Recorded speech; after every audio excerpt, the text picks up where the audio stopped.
of me. Help me find the stronger part of me, of me. Turn around, give yourself the permission. Just know that you deserve it.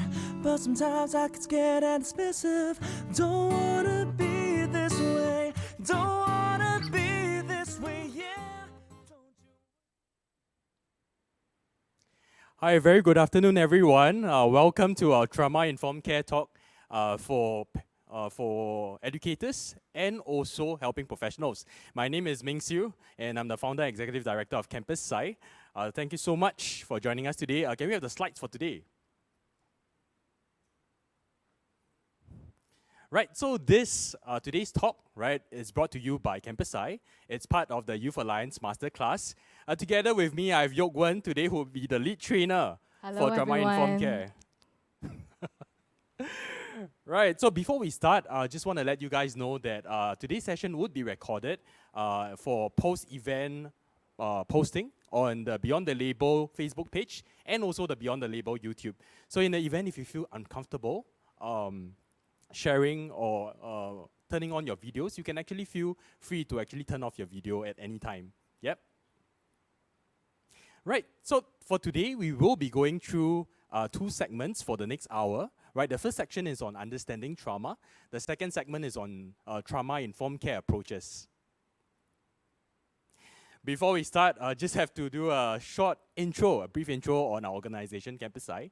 Right, so Campus Sai, this photo that you see here was actually taken during our launch in 2017 at the Red Box opposite Scape, where Youth Corps Singapore is. Those who are in orange are actually our Campus Sai ambassadors, who are from the Institutes of Higher Learning and also Young Working Professionals. And those are in black are actually our partners. So you can see our partners are like CHED, the Community Health Assessment Team from IMH.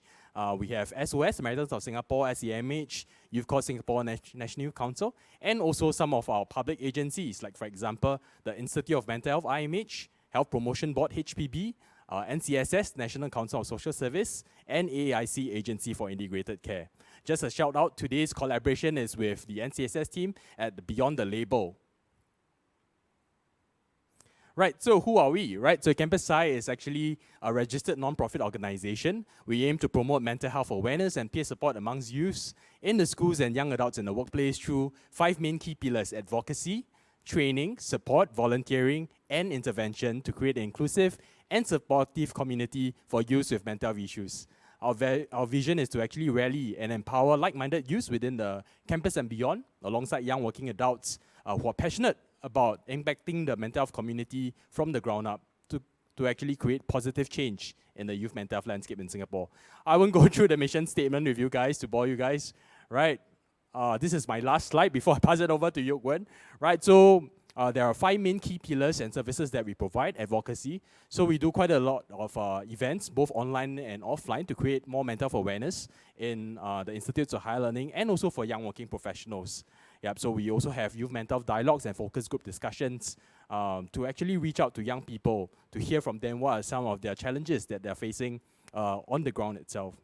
Second, training. So every year we train about 50 to 100 young people in the schools and the workplace with basic mental literacy and peer helping skills, so that when they go back to the schools or the workplace, they can actually provide peer support to their friends and family members. So that comes to our third key pillar, which is peer support. So we provide peer support services, both online and offline. Online through our different social media channels, Facebook, IG, TikTok, and also our email. So you can actually reach out to us, and then we will actually match our ambassadors who are trained in peer support to actually provide peer support services to these young people. Fourth, volunteering. So we serve different beneficiaries in our partner organizations like IMH, SEMH, SOS. And last but not least, intervention. So next year we will be going into intervention. We would have a team of allied health professionals to actually provide basic emotional support and outreach services for young people in different regions in Singapore. Right, so without further ado, let me just pass on the time to Yok Wen, our lead trainer for today. Yok Wen, take it away. Thank you, Ming Siu. Thank you for the introduction. Maybe I can get your help to just hold on to the clicker for a bit. Hi everyone, welcome, and my name is Yok Wen. First of all, Thank you so much for taking time out, probably from your work from home situation, to be with us here today on a Friday afternoon to learn about trauma-informed care. So as I was reflecting this morning, I realized that we have entered into the first day of October 2021, which also means that we have been using Zoom to communicate with each other for a good 1.5 years now. And so some of us may be feeling the Zoom fatigue or getting quite tired of having to look at the Zoom screen to learn about new knowledge and to absorb new information. So I like to open today's session with a grounding practice or exercise, and you are welcome to join me if you like to. It's going to be a very short one to help all of us bring ourselves into the present moment right now, because I know that a lot of us right now, work from home situation, we're constantly going in and out of Zoom meetings. So I like to offer this, and you can take this whichever way you like. Yeah. So whenever you are ready, you're welcome to find a comfortable sitting shape. So you might be sitting on a chair, you might be sitting on the ground. Wherever you are, you're welcome to begin to just notice the connection between parts of your body with the ground.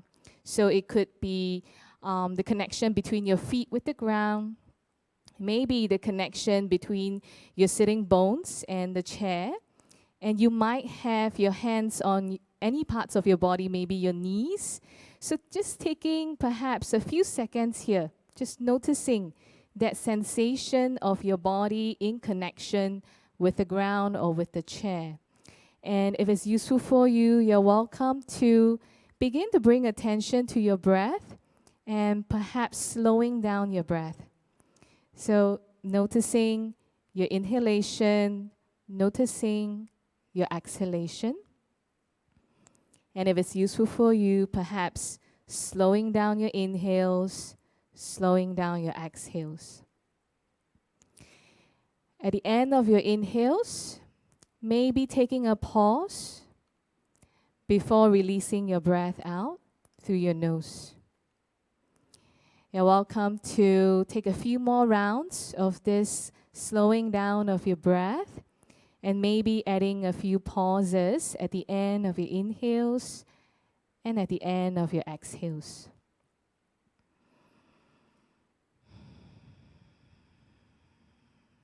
And gradually, whenever you are ready to connect back with the Zoom screen again, take your time and ease back into this session with us.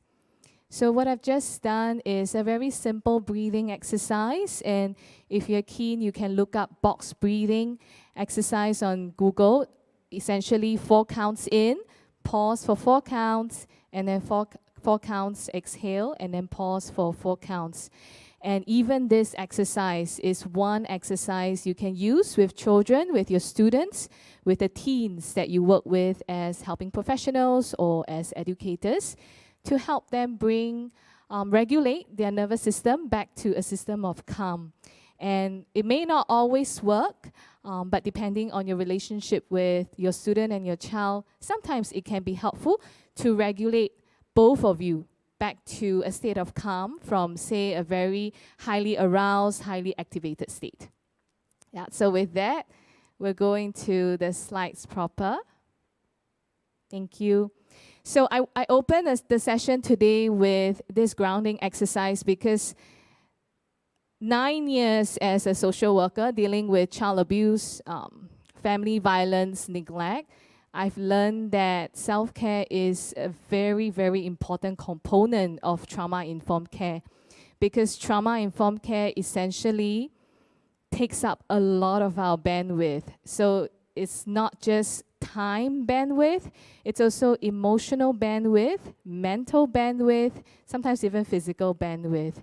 And if we are not filling our own cup, it is very, very hard to be offering that space, offering that spaciousness to invite someone in to process or move through some of the overwhelming sensations that their trauma triggers might be bringing them.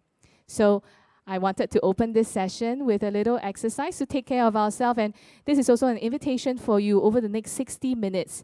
Any point in time, if you find that the information gets too much, if you remember certain memories that are not really welcome, you're welcome to step away from the screen, go get a glass of water, take a few rounds of breathing, and then join in whenever you feel ready to.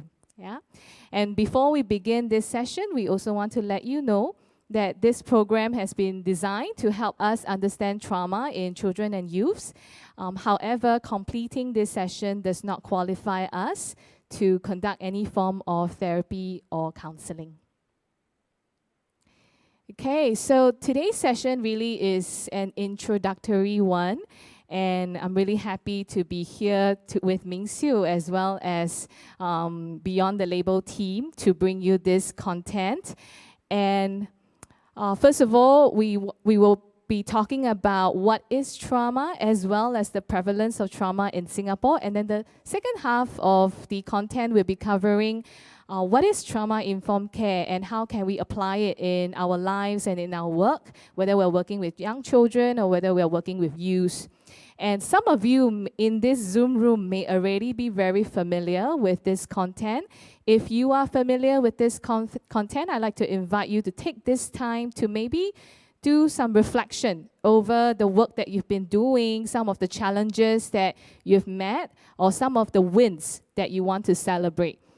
If you are very new to this content, take your time to digest, take your time to absorb. Whenever you have a question, feel free to drop them into the chat box.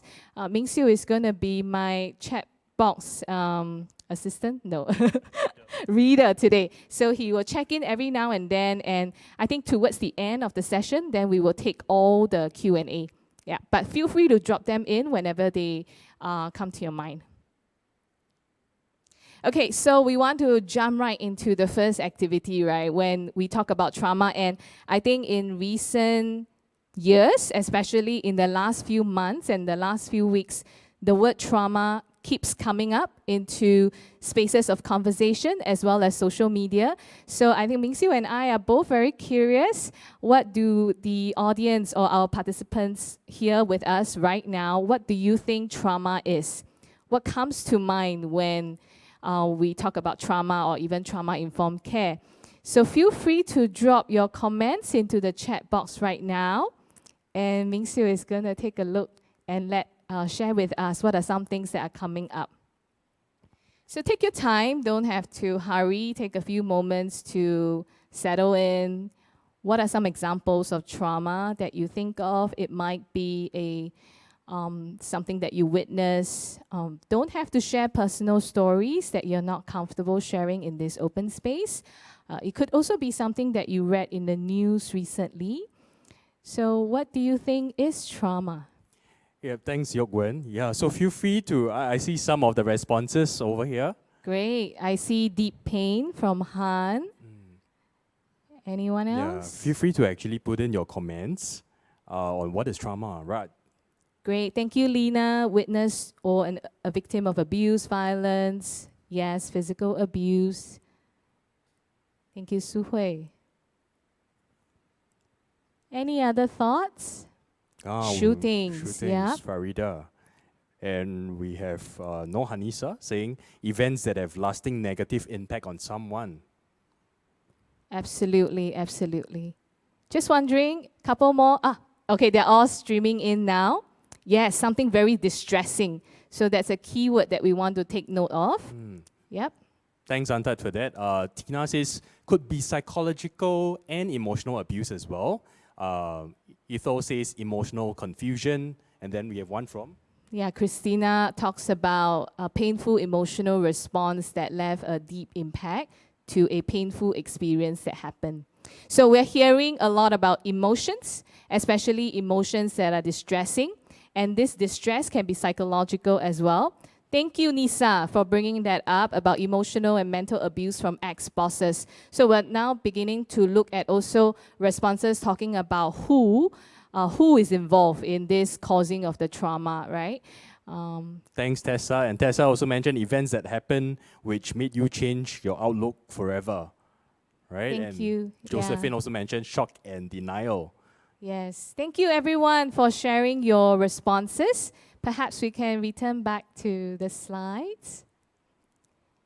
Okay, so all of you have shared a part of what trauma is, and today I'd like to offer two perspectives.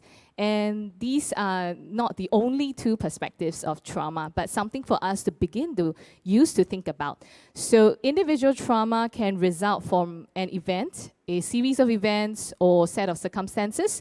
And I think just now somebody mentioned about abuse from ex-boss. So I want to throw in as well, individual trauma can result from relationships. And we'll talk a little bit more about trauma that arise from relationships. So essentially, the trauma is not so much about the event itself, but it is about the experience of the event by this individual. And this particular experience, our participants have highlighted, is a very distressing one. So it's one that is physically or emotionally or psychologically harmful or even life-threatening. And as a result of that, there are lasting adverse effects on the individual's functioning. When we talk about functioning, it can be mental, physical, social, emotional, or even spiritual well-being. Now, the second perspective I'd like to offer for us to think about is that trauma is essentially anything that overwhelms a person's ability to cope.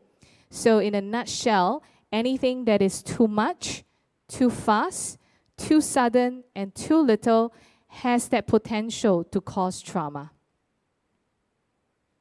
And when we talk about trauma, perhaps a useful way to remember is to use the 3 E's. So we have events, just now we mentioned, events or circumstances, and I want to throw in relationships that caused the trauma or was the root of the trauma. And then we have experience, and all of our experiences are different, right? We perceive and we experience a certain event or relationship differently. So Ming-Siu and I may have gone through a same event, but he turns out fine, and I get traumatized. So the trauma here is really about, what was it about my experience of this situation, this event, this relationship that actually caused the trauma. And then the last one is effect, which we mentioned just now, having adverse lasting effects on the individual's functioning. And one thing I want to highlight here is that the effects of trauma are very normal and very natural. It is a natural human response to an abnormal situation or events, because sometimes we might end up feeling like the trauma is happening, or that I'm experiencing trauma because something is wrong with me, or that something is broken within me. But I want to offer the perspective that whatever we are experiencing as a result of the trauma is actually our body's very natural responses to react to this abnormal situation, life circumstances that we are dealing with. Okay, so I mentioned just now about the events or the relationships or the circumstances that may be the root of the trauma. So again, it's not about defects in individuals. So already, one question we want to begin to think about when we meet with children or youth or our students who are being very difficult, very challenging. Sometimes we may even think that this is their personality. I like to offer a little shift in that perspective to thinking about what might have happened to them that led them to behave in this way, to interact with their peers in this way, or even interact with the authorities in this way. And when we talk about what events can cause trauma, just now a lot of the participants already mentioned abuse. So abuse, there are many different kinds. There's physical abuse, emotional abuse, sexual abuse, psychological abuse, and there's also neglect. So just now I talked about trauma is anything that too much, too fast, too sudden, and too little. So the too little is usually stemming from neglect. And when we think about neglect, what might we think about? We might think about, okay, this child doesn't have food to eat, the parents are not giving them proper shelter, the parents are not giving them proper supervision. But I want to offer the perspective that neglect can also stem from a lack of affection. So as children, we all have very core universal needs. And the yearning for love, the yearning for affection is one key one. And when children feel that they are not receiving the affection and the love that they are yearning from their caregivers, from their parents, this can cause a form of trauma that is surfacing from neglect. And when we talk about abuse, we might be thinking about a family situation like parents and children or caregivers with children. But abuse can also happen in the workplace. Abuse can also happen in school settings. Abuse can also happen in the communities. Abuse and neglect and the root of trauma happens when there is a power differential between two parties or more. So as long as the person who has more power over the other and this person with more power is abusing that power or causing hurt, withdrawing love and affection or the care from the other party, then that can potentially bring about trauma. So I forgot, abuse can also happen in marriages as well and in relationships. Okay, then we have separation from loved ones. Of course, we know about deaths. We know about divorce. These can all be traumatic experiences for children and for youths. Bullying, a very common one that we are seeing right now, rising all over the world, not just in Singapore. That can be a form of trauma. And again, this bullying doesn't only have to happen in school, it can happen in the workplace as well, or in communities. And then we have effects of poverty. So definitely when their families are facing a lot of structural barriers like housing, food, employment, all of these stresses can cause trauma. Because again, remember the perspective about too much, too fast, or sometimes too sudden. And I also want to just remind us again that we've been living with COVID for the past 1.5 years. And COVID itself has brought about or amplified a lot of the effects of structural barriers like employment, housing, and also basic needs and food and necessities. Unpredictable parental behavior, basically that goes back to caregiving. So it's not only in abuse situation where we notice children experience trauma from the way their caregivers and their parents take care of them. Sometimes the act of being very unpredictable in their caregiving, meaning, one minute I'm showing you a lot of love, the next moment I reject you, I dismiss you, I ask you to go away, I call you stupid, and then the next moment this parent becomes really loving, becomes really sorry. This very disorganized and inconsistent messaging to the child can also cause trauma. Witnessing acts of violence, definitely one source. And I think we have witnessed that recently just in our community as well here in Singapore. And lastly, there's natural disaster, wars, and accidents. Definitely a source of trauma. And this is not exhaustive. There can be many other examples as well. So when we look at the experience, just now I talked about, two persons can experience the same or go through the same event or circumstances, but one can be traumatized, one may not be. So it's really depending on what age did this child or this person experience the trauma, how did this trauma take place, who is involved, what is the relationship that were taking place that led to the trauma, that will all determine whether this experience is going to be traumatic and also how deeply impacted this person will be.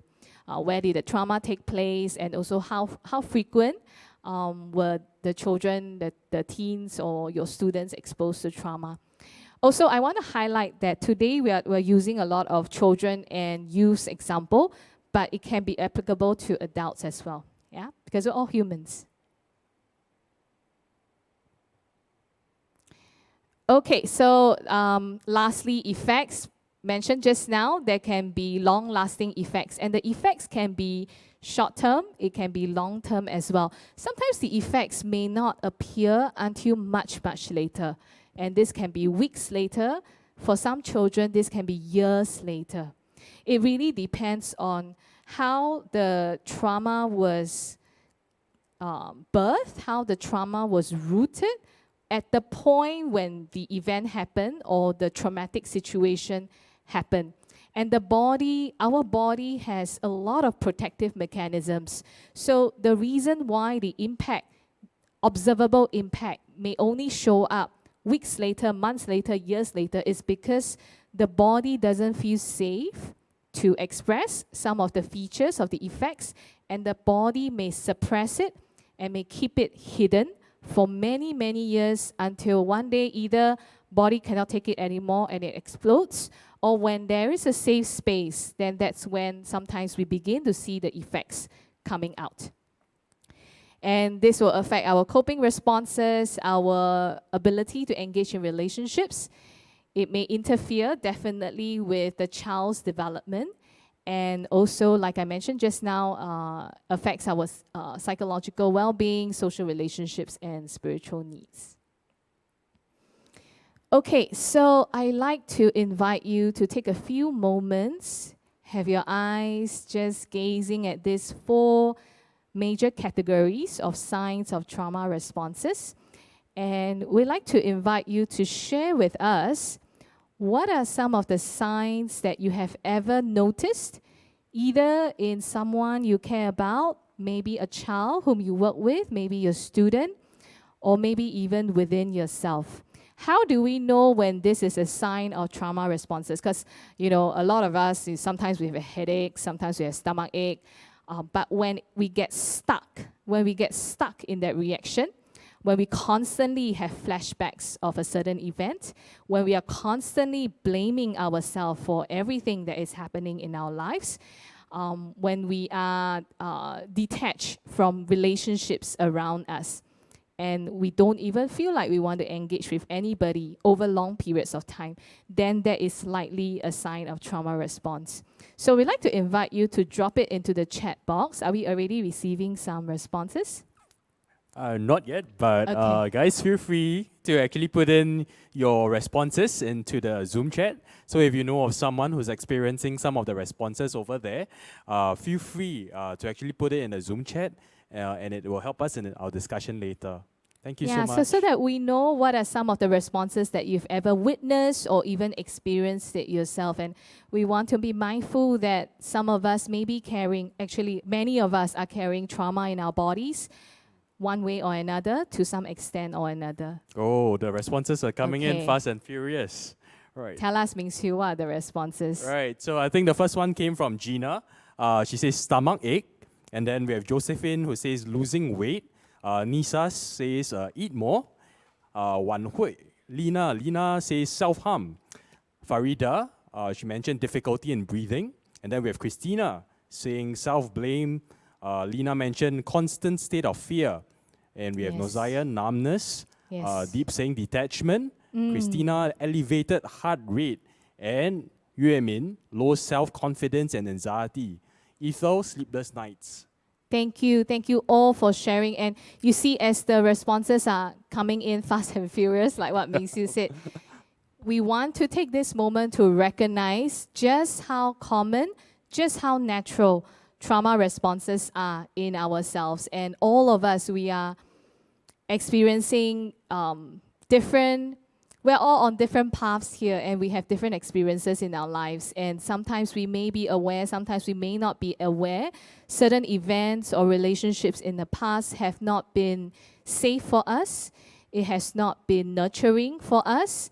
And it might have been a situation where it was just too much for us. And so we might have experienced this at different points in our lives as well. And it could be something that you're noticing in your children that you work with, as well as the students that you have.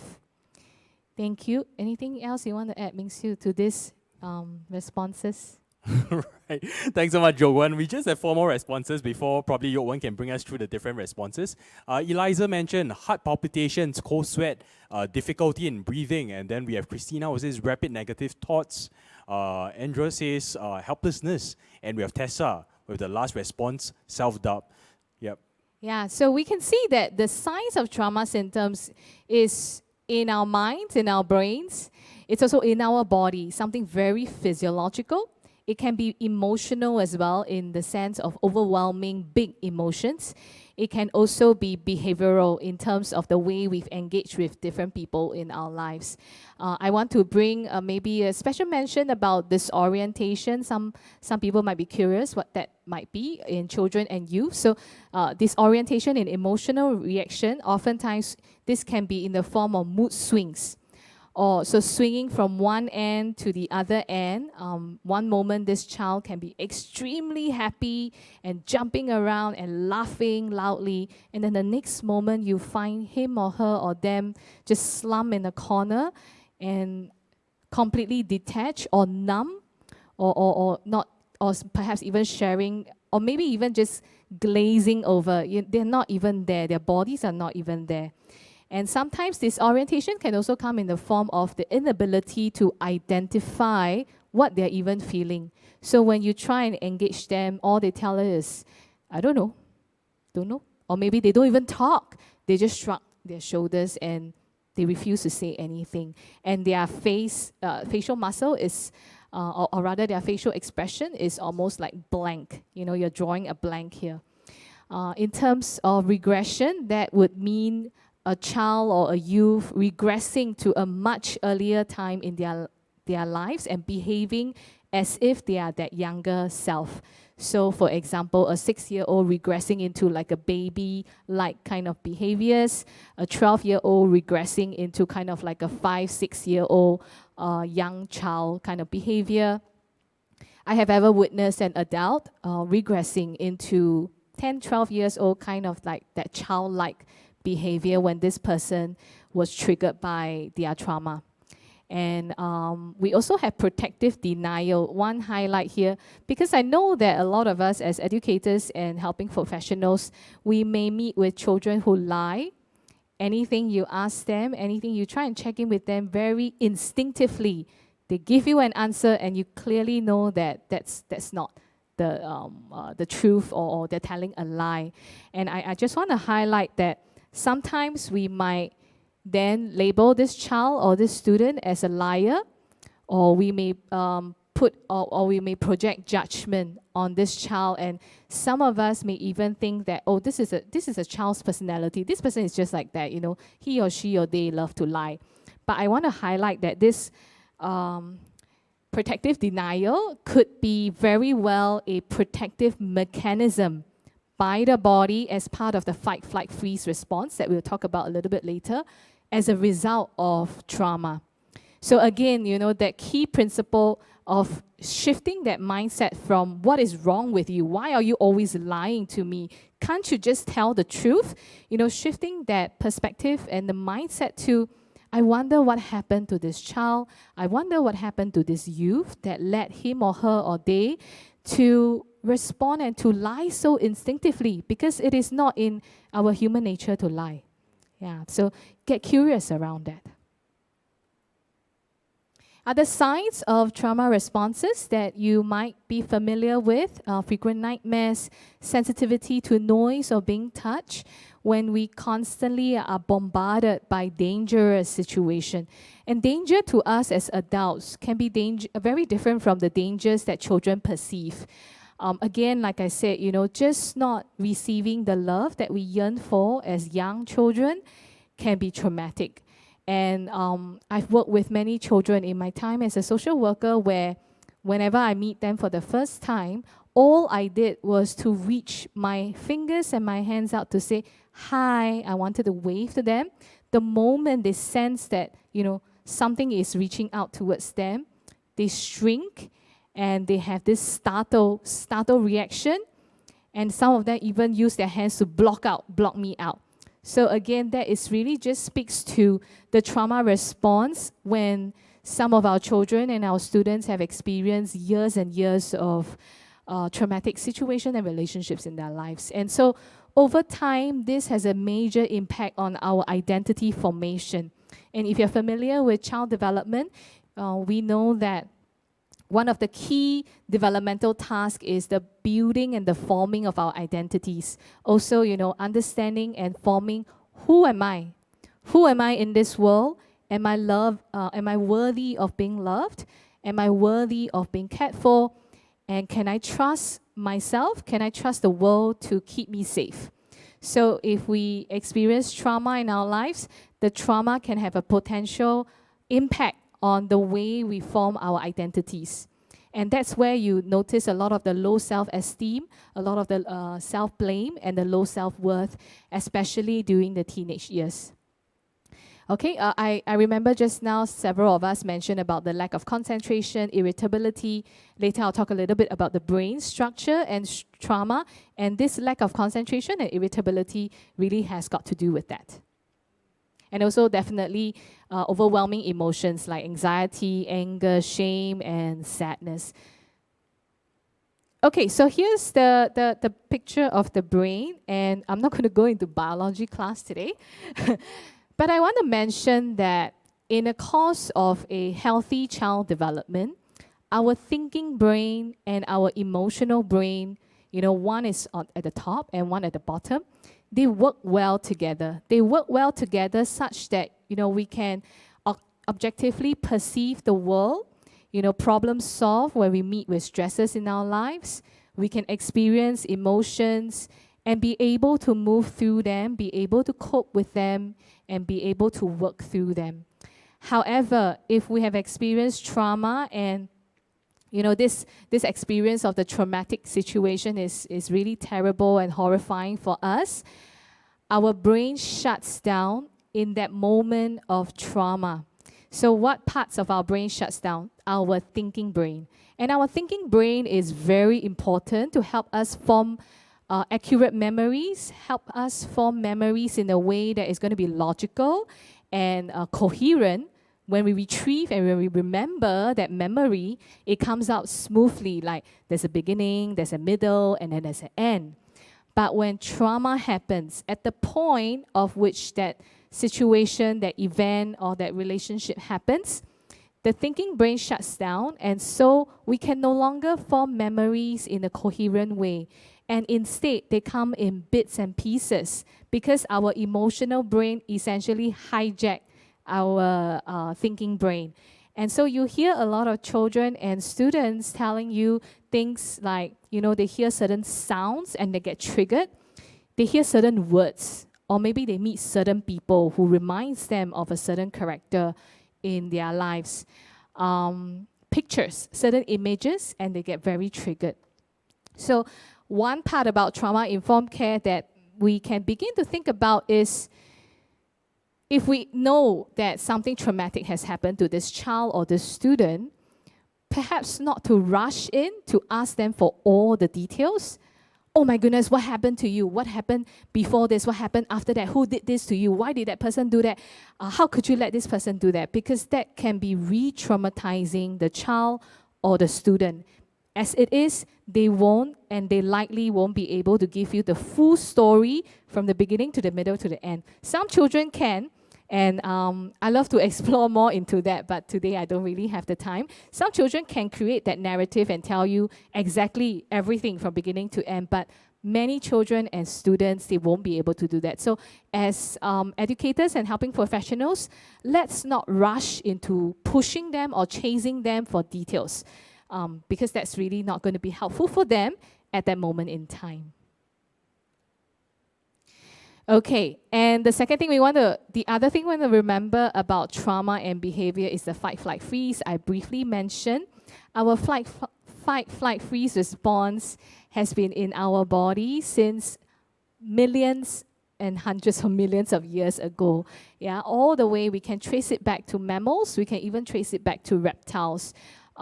We all share this same biological and physiological response when our bodies experience or notice a potential threat or harm, our body will immediately react to protect ourselves. So I want to highlight again, because again, when we experience all of these overwhelming sensations, we may think that something wrong is happening to me and in me. But I want to share that this is a very natural human response. And so there, a lot of times when we work with our children, like I mentioned just now, we may think that they are defiant, we may think that they are oppositional, we may think that they are very uncooperative, It's not that I don't want to help this student, but this student don't even want to say anything to me. Like, how do I help them, right? We may think that they're very passive and they need to seek help.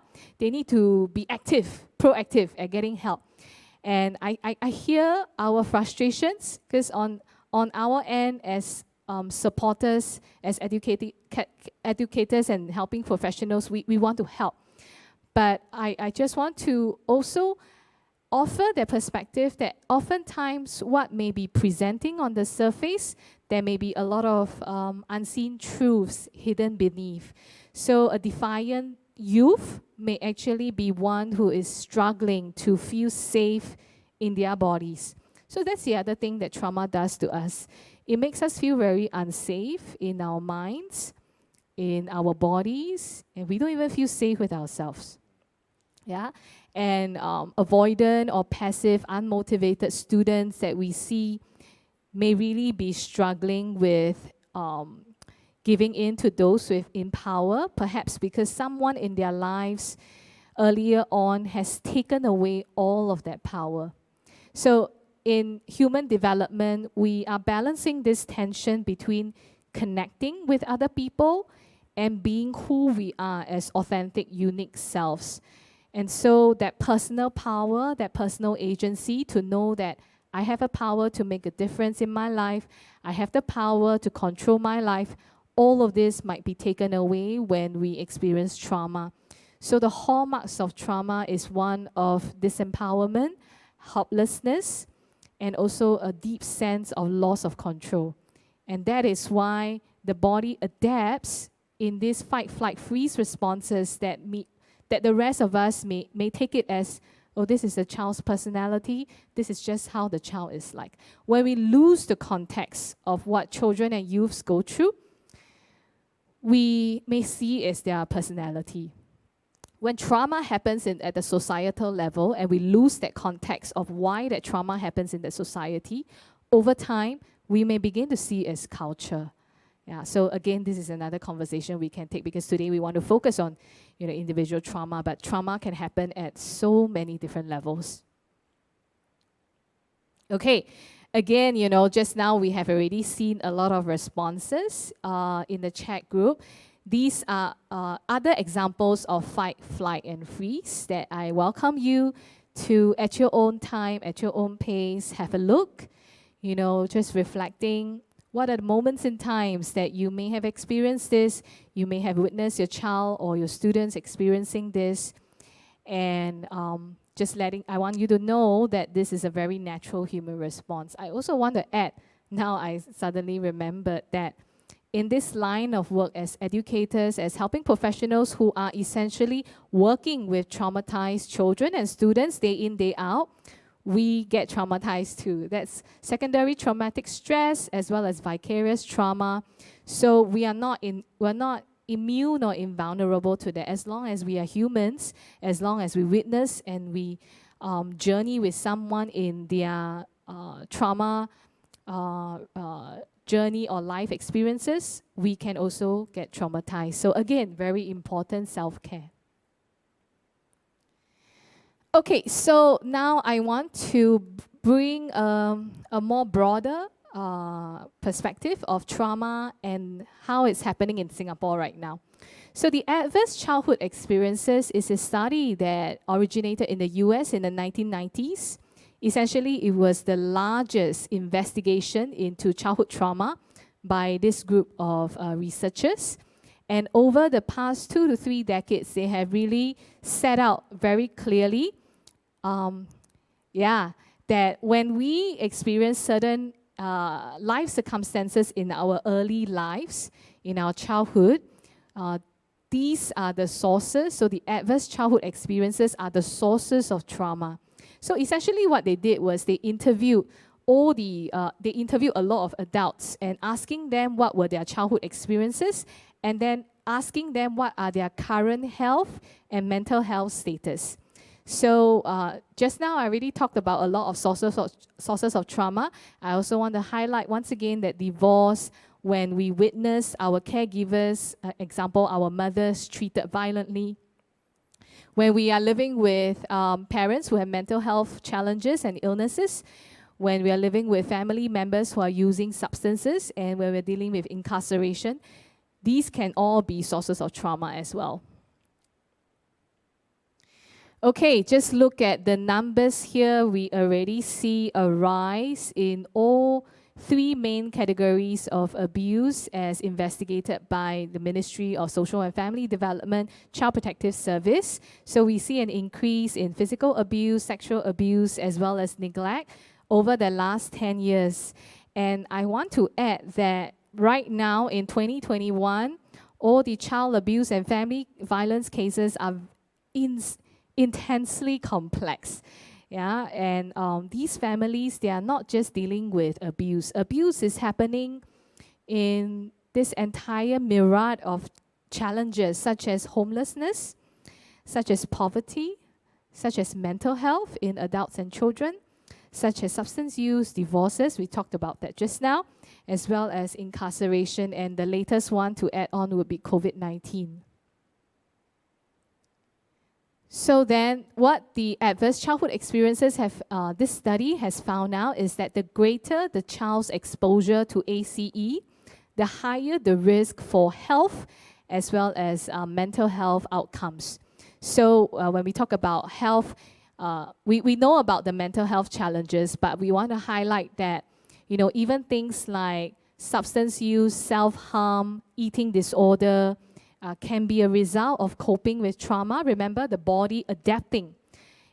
It's too painful for the body to confront or to face what has happened in their lives. And so as a way to self-soothe, as a way to cope, we turn to smoking, we turn to using substances, alcohol, we even turn to sexual promiscuity. Other serious health consequences can include heart disease, liver disease, sexually transmitted diseases, as well as cancers. So if you're interested to understand more about this link between trauma and medical health conditions, I would highly recommend the work of Dr. Gabor Mate. So Ming Siu, if you could help me, just drop it into the chat box.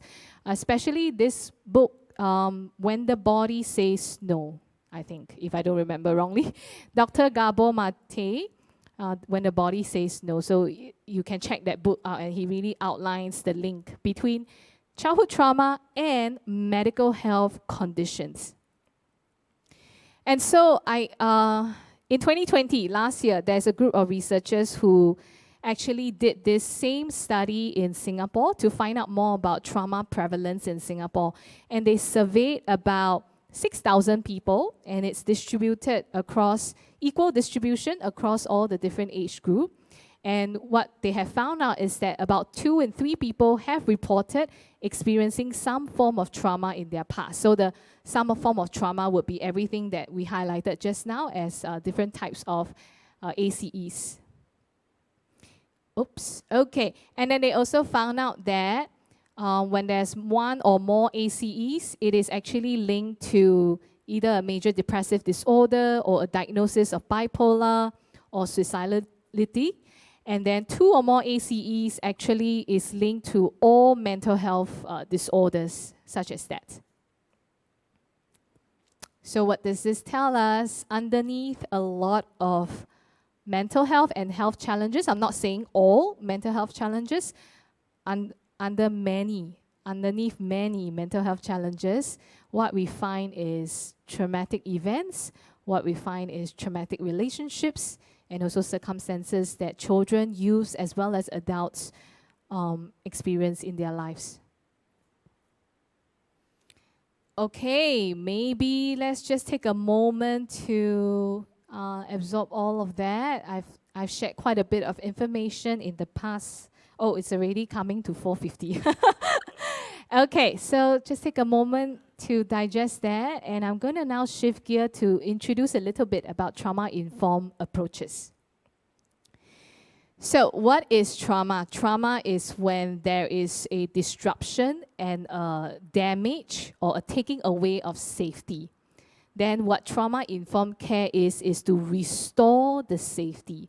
So it is a strengths-based framework that emphasizes on physical, emotional, psychological safety for both the survivors as well as the providers. And remember, I mentioned about how trauma is about a loss of sense of control and disempowerment. What we want to do is to restore that sense of control as well as empowerment. Why is trauma-informed care important? Because it helps both the survivor and the providers to lower stress levels. It definitely supports healing and recovery. It's a win-win situation for everyone. And we are doing our part to break the silence against abuse and violence in our community. And one does not need to be a therapist to be therapeutic. We can all offer therapeutic presences to each other in the community. And trauma-informed practices are based on this assumption that trauma has occurred. And like I mentioned just now, many, if not all of us, have had some form of trauma to a small extent, to moderate or to a large extent in our past. And I also want to share that having trauma is a fact of life, but it is not a death sentence. So precisely we engage in trauma-informed practices to support each other to heal and to move towards healing. And also when we work with children, again, I just want to highlight what may seem as inappropriate or unexpected behaviors in children are very likely rooted in their own experiences, and many of these might be traumatic experiences. Okay, connection fosters healing, and trauma-informed care believes that healing starts right now. It happens in the here and now, and it happens in the relationships. And that's why I opened the session earlier with a grounding practice to bring all of us to the present moment. Anytime we are not in the present moment, we're either dwelling in the past or worrying about what is going to happen in the future. That's when trauma might get a hold of us. But if we can stay present, and if we can stay present with this child in front of us who might be dysregulating, who might be experiencing very strong emotions, we can support this child in front of us to move back to a sense of safety. And when they are able to move back to the present moment, that's a moment when they are moving towards back to safety. Okay, so the 4 R's, we realize the widespread impact of trauma and understand the potential paths to recovery. We recognize the signs and symptoms we've covered quite a bit earlier just now. We are responding by integrating our knowledge into our own practices. And what we want to try to do is definitely we don't want to re-traumatize. We want to resist re-traumatization. Okay, there are many core principles of trauma-informed care here. I just want to bring your attention to a few key ones. And if you'd like to know more at the end, we'll also share about our workshop that, we will definitely dive into all of these core principles. Okay, so a few I just want to highlight. Whenever you want to talk to a child or student, ensure that this space is a safe one. So it can be a physical space, it can be an emotional space as well.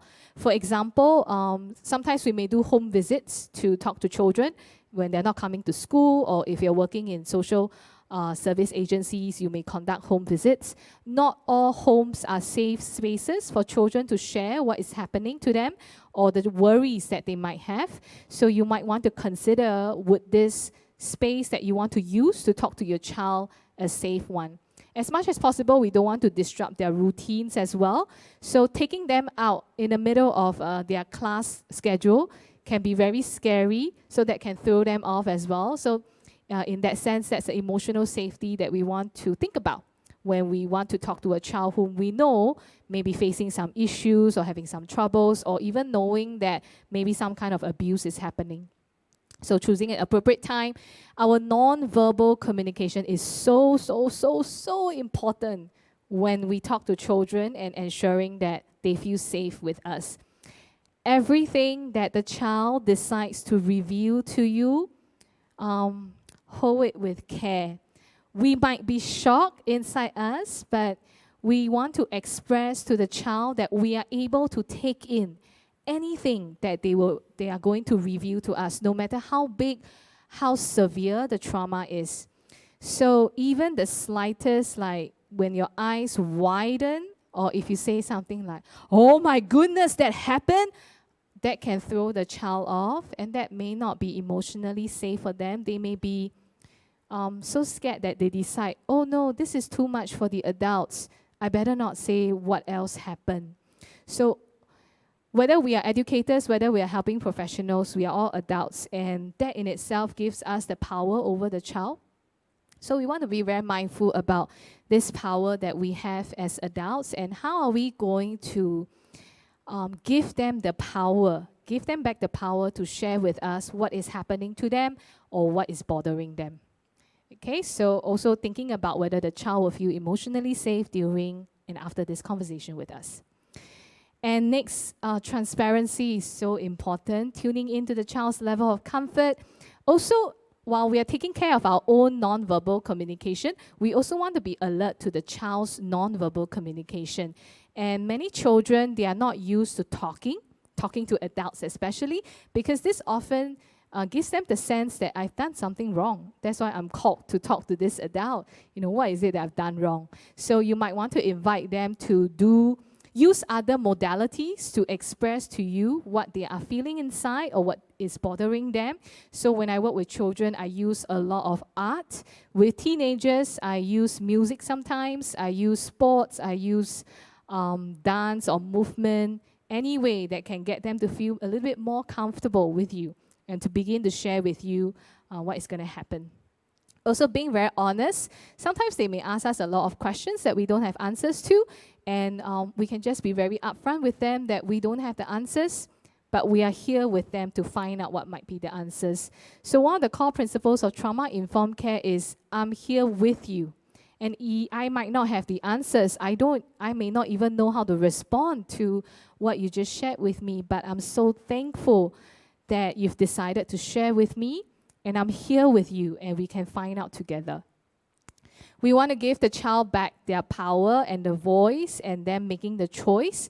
So I mentioned about using other modalities to help them express their feelings, identifying the strengths in our children, and also allowing them to feel that they feel heard and feel supported, not judging them. So whenever children or students share their troubles with us, I think it's really important to withhold our judgment. It's so easy to judge, I know. But in that moment, again, shifting back to the perspective of what might have happened to them that lead them to having this kind of mindset, having this kind of rationale, exhibiting this kind of behaviors. Okay, helping your students or your children feel seen or heard. Sometimes we gotta just stop talking, right?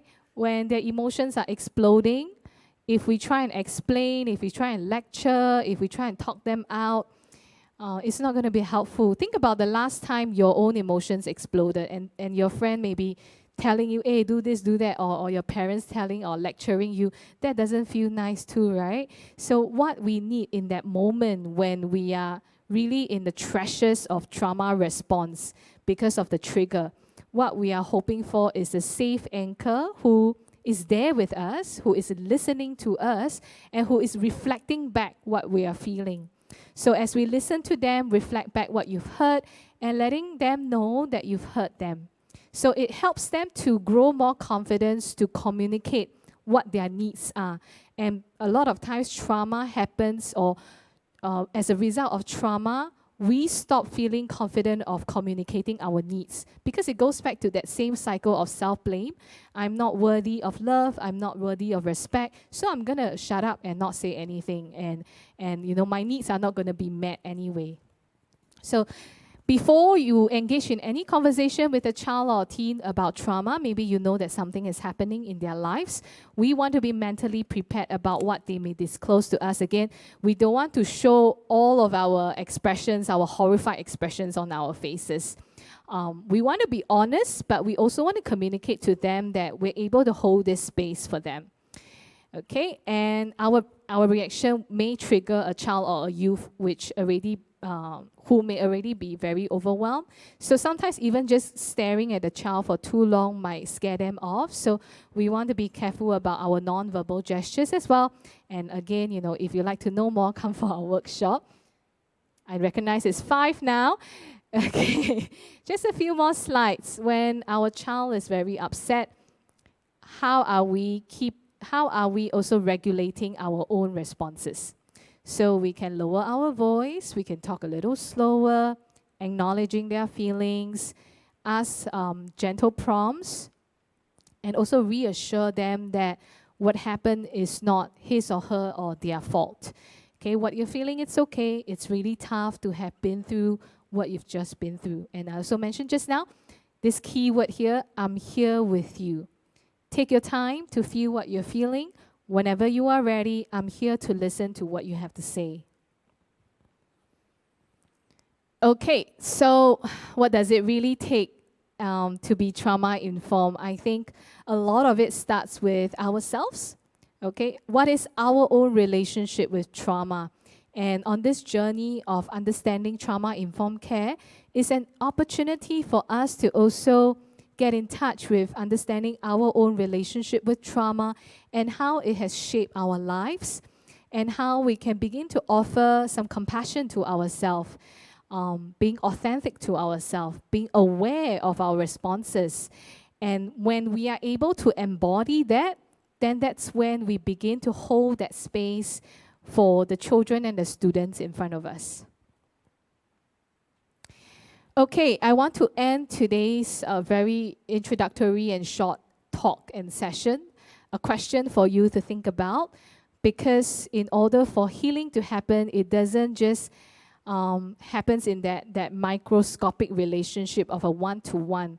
It actually has a lot to do with our larger systems and our society, whether there are structures put in place to support this healing and recovery. Because like I said, trauma-informed care takes up a lot of bandwidth. So as educators and professionals, what support do you feel that you need so that you can be supported to offer this trauma-informed care to the children and to the students? And what might be some of the support systems that you want to advocate to your organizations as well?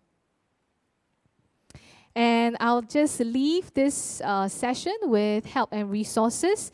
If you are aware of any abuse or violence happening, definitely call in the Child Protection Specialist Centers and Child Protective Services. Numbers are all there. There are also other resource helplines in the community available for you. Feel free to take a screenshot of this page as well as this following one. Okay. All right, let's see. Okay, so like I mentioned, we are running a series of talks and workshops to dive deeper into trauma, and we have an upcoming one in October as well. If you found this talk helpful, feel free to share this information with your peers, and if you'd like to join us for the workshop on 30th October as well, that's going to be a deeper dive. Okay. I'm going to pass the time back to Ming Xiu, but in the meantime, we'd love to hear your feedback about what might have been helpful for you in this talk, and what do you think we can do differently so that we can also offer this same information and support for other people who are going to come for this talk in the future. So thank you so much for listening to me go on and on for the past 1 hour. We'd love to hear any questions that you have. Okay, Ming Xiu, take it away. Back to you. Thanks, Yok, for that insightful sharing. Hope it was really helpful for you guys, educators and helping professionals amongst us. Just now, I think Yok has actually put up some questions, reflection questions for you guys. And if you have any burning questions with regards to what you have actually learned from Yok earlier on trauma-informed care, or any questions with regards to what we do at Campus Sci for young people, feel free to actually put your questions or your responses in the Zoom chat, and we will try to respond to them during the Q&A segment itself. Yeah, so while you're doing that, and doing the QR code feedback itself, we have some announcements and shout outs for you guys. Yeah, so before you go, right, can we have the next slide? Yeah. Oh, right, I have the clicker. Right. So for more inquiries or potential collaborations, you could actually reach us through our email at campussimovement@gmail.com, or our Facebook page, Instagram, or even TikTok. So you can actually DM us at the different channels itself. Oh, we have. Okay. Okay, guys, yeah. So while you're actually giving us your feedbacks and comments, right, if you guys have any burning questions, for Yok or for myself, feel free to drop it in the Zoom chat itself. Can we have a look at the questions? Yeah. I wanted to say thank you so much to was it Lena, who also offered another book title from Gabo Mate? Yep. Let us... Yeah. Yeah, so Lena, thank you so much for Thank dropping you. Dr. Gabo Mate's books in the Zoom chat itself. And then Han says, there's Hey, yeah. Sorry, Ming Siu. I want to Yeah. highlight Lena also mentioned about Dr. Nadine's work on ACE. I love her TED Talk. So feel free to check out her TED Talk on ACEs as well. It's really powerful. Dr. Nadine Burke-Harris. Thank you, Lena, for sharing all these resources with us. Yes. Thanks, Yok, and thanks, Lena. Right, and then we have another one from Han saying that, lots of nuggets of wisdom. Happy to stay on a bit more, and we're just so thankful for you guys. Could we have the slides, please? Just to share with you guys, today's recording would actually be on the Beyond the Label Facebook page and YouTube, right? So the slides would also be on the video itself. Yeah. Apart from that, Christina also thanked Yok for the concise sharing. It was really good. And we have one question from Namala. Yes, thank you, Nirmala, for your question. What do we do when the child is the aggressive one? I think we want to start thinking about, first of all, this current space that you're in with the child. Is it going to be a safe one? If it's not a safe one, first of all, you might want to think about bringing the child to a room, because this child may be exhibiting the aggressive behaviors in public, maybe in the school canteen or outside at the assembly area. You want to think about, okay, what is a safe space that I can bring this child to first? And then also checking in with your own responses. And I think sometimes we may want to, or we may need to give this child some space to let out the anger that they have, but in a way that they're going to be safe. So they're not going to harm themselves, or they're not going to hurt other people. So I won't be able to go into specifics planning with you, because it really depends on the situation where the child or the student is having that meltdown, where they are feeling all of that fight response. Essentially, the aggression is stemming from maybe sometimes a severe fight response. So can we bring, or is there a space we can bring this child or student to that we know is going to be a safe one, that we allow the child to let out some of the anger? And you can reflect back to the child, I see that you're really, really angry right now. Whenever you are ready, I'm here. If you want to share with me, or when you want to share with me what is troubling you, what is worrying you, because I care for you and I don't want you to get hurt. I don't want you to hurt yourself, and I don't want you to get hurt. So I'm here, and we're in this space now. It's okay to feel angry, and I'm here with you whenever you're ready to share a little bit more about what's bothering you. So that is one possibility you can consider, Namala. Thanks so much, Yoke, for the response to Namala. Namala, hope that was actually helpful for you. Val just says that, thank you for the introductory session on TIC. She thinks that the application on ground is what's the most important, and she really appreciates us. Hazel says, thanks for sharing. Is there a registration link for the 30th October peer support workshop? Yes, there is actually a QR code over there. If you would like the link itself, we can share it on our Campus High Facebook page and Instagram page. So do keep a lookout on that when we actually share that online on our social media. Yeah, so thanks Val for that, and Hazel. Right, I think Han shared another powerful talk by Nadine, right, on the Zoom chat that's the TED itself. Talk, Dr. Nadine, yes. Right. Thanks for that, Han and Yoke. For Nisa, for preschoolers, children, how do we start creating safe space for them to start speaking up, especially when they are between the 3 to 5 years old? Yoke, you want to take this question? That's a really good question, because at 3 to 5, we are still building our capacities to find language and to communicate our needs. So I would say that the work of our non-verbal gestures and also communication is very important to communicate that this is a safe space for them. So that would also mean, going back to the work of attachment even, having a lot of that presencing together. So having a lot of eye contact with them, giving them that nurturing facial expression, not the one that is frowning, but one that communicates that, hey, you're here with them. We can also share, it's okay. We can begin to help them build their vocabulary for their emotions.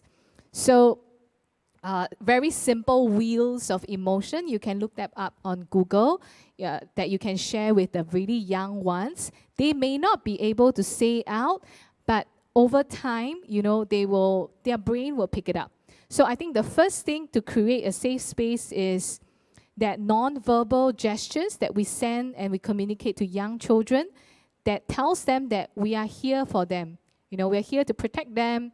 We're here to keep them safe.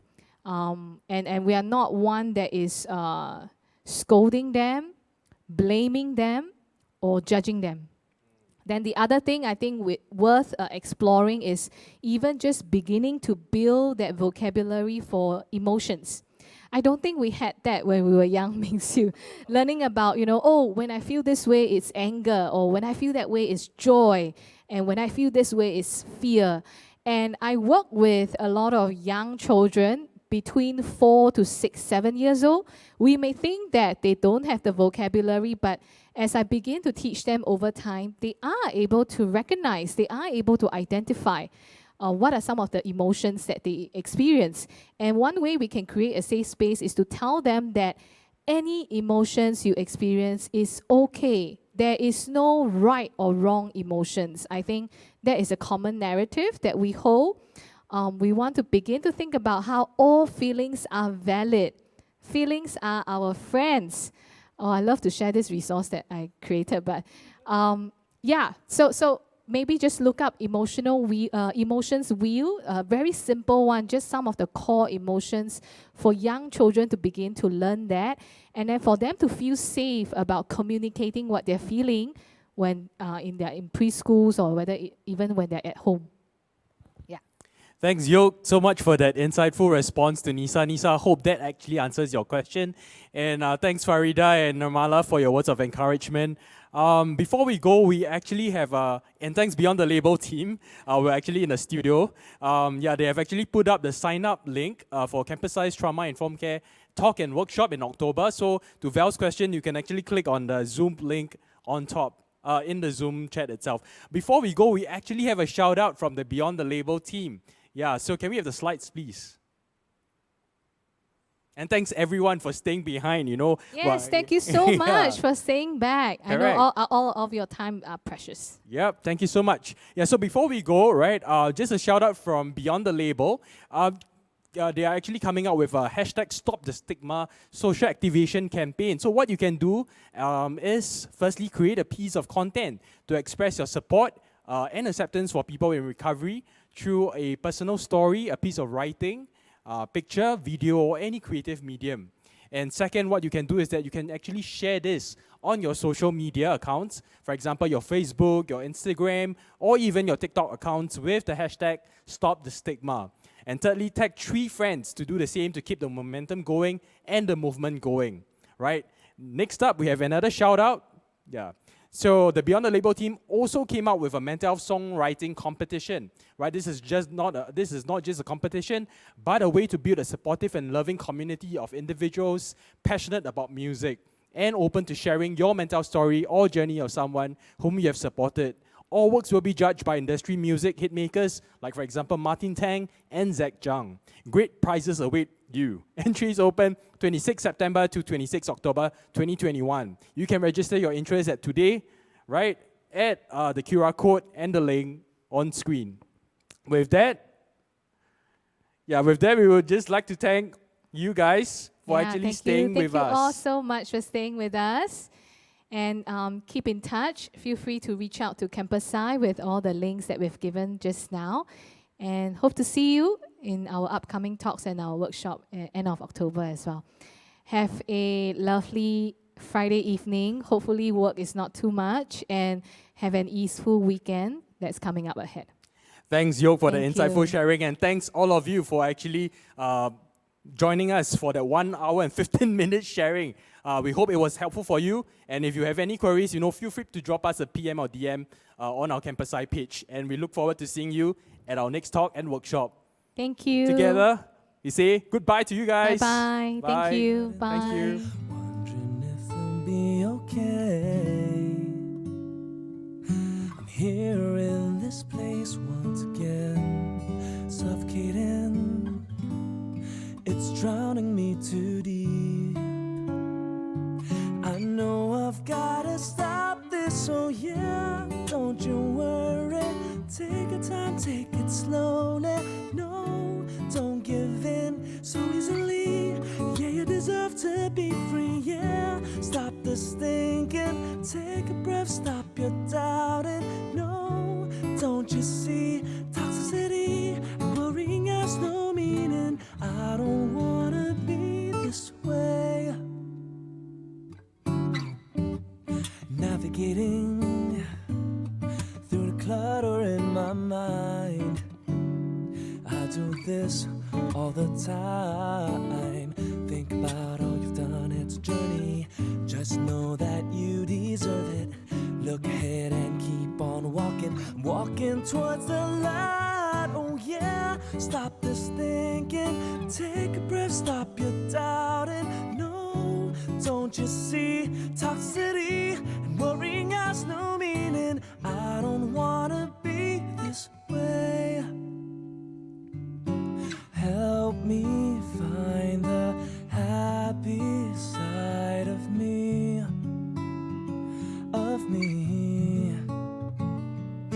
Help me find the stronger part of me, Turn around, give yourself the permission. Just know that you deserve it. But sometimes I get scared and dismissive. Don't wanna be this way. Don't wanna be this way, yeah. Don't you worry. Take your time, take it slowly. No, don't give in so easily. Yeah, you deserve to be free, yeah. Stop this thinking. Take a breath, stop your doubting. No, don't you see toxicity and worrying has no meaning.